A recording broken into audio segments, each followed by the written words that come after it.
All right, Marty, thanks. Joining us now is the spokesperson for the American Academy of Pediatrics and Dr. Elizabeth Murray. And I love it because not only a doctor, but you're a mom as well. Yes. And so sometimes you get medical advice, and as a parent, you're like, yeah, that's great advice, but there's no way I can possibly work that into my normal life. So you have the real life advice. And, you have a daughter going back to school, and we're seeing the learning of those fire drills and all that. There's things that we need to do in our homes as well to prepare for an emergency, because that's the theme of this month, right? Yeah, so true story. You spilled my secret, how I think of some of these topics, or I realize things that have gone wrong in my household, or maybe I should have been prepared for. So thinking about the phone, we have cell phones, but we do still have a landline in our house, and more families are choosing to not do that, and that's fine. But if your cell phone is always in your pocket, if something goes wrong, can your child find that phone, and do they know how to use it? So you have to kind of think ahead and have a plan, and it's just different technology, different than when we were growing up. That phone's not hanging on the wall to go and get. And it's more than just calling 911. We just needed to know the number back when 911 came.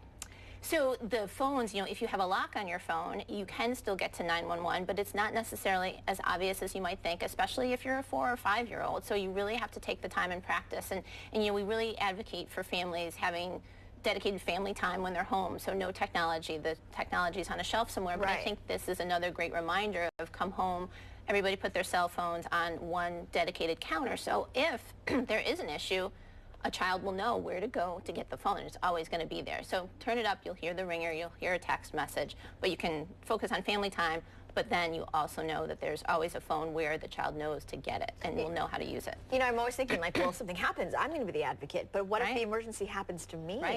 Right.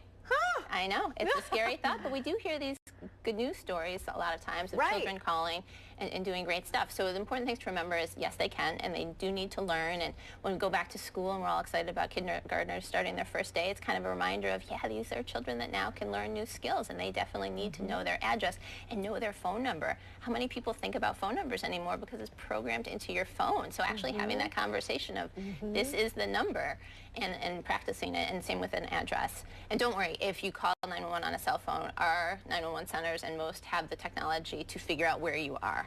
They will find you, even on a cell phone. Even practicing a fire drill at home, too. So critical, so critical. So we say daylight savings, change the batteries in your smoke detector. A lot of advocates now for 10-year detectors, which would be great if we could do that, except you'd still need to have that reminder to practice and have a fire drill. And again, plan it for the age of your children. You don't want to create too much fear in them. That's what I wanted to ask. Yeah, because you bring up that topic and suddenly they realize, wait a minute, a fire could happen in my house. Right, and that's why sometimes, if they're doing it at school, or even if they're doing it in a daycare, you can kind of just say, we're going to practice like you do at school, we're going to practice at home. And you're right, it can happen, but you're giving them tools so that they feel like they have control over the situation, so they have a plan of what they can do to get out. And even if it's as simple as, if something goes wrong in the house, everybody has to meet by the lamppost. That could be the simple instruction, so you don't have to get in a huge amount of details for a 3-year-old, because you're right, you don't want to scare them.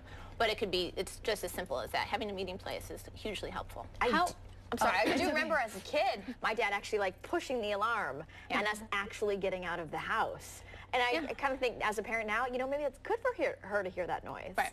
And it is, and they actually have some that will talk. You can record your voice and say the child's name, get up and get out, because we know some toddlers especially are really, really deep sleepers, but they'll respond better to a parent's voice. But either way, you teach them, and you tell them to teach them how to be calm in the situation and then get out. We don't have, well, maybe we have floods, but we don't usually have things like tornadoes and hurricanes. So I think when we hear, oh, it's Disaster Preparedness Month, well, Rochester, I don't know that we have to worry about it, but we do. There are going to be home emergencies that we have to prepare for. So we're having our first aid kits.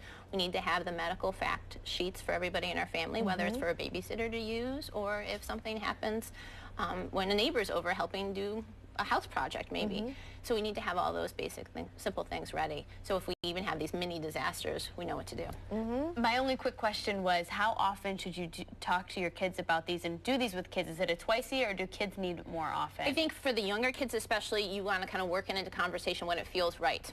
So, if they talk about it, they see a fire truck. Oh, you see a fire truck, remember, what do our smoke detectors do? What do we do if we hear a smoke detector? Where do we meet?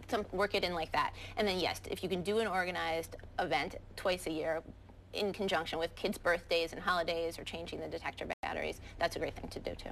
Fantastic. Good advice as always and practical. Healthychildren.org will always have more information. Healthychildren.org. Okay, now I know where I'm going after the show. Thanks so much. All right, pleasure. Happy holidays, everybody.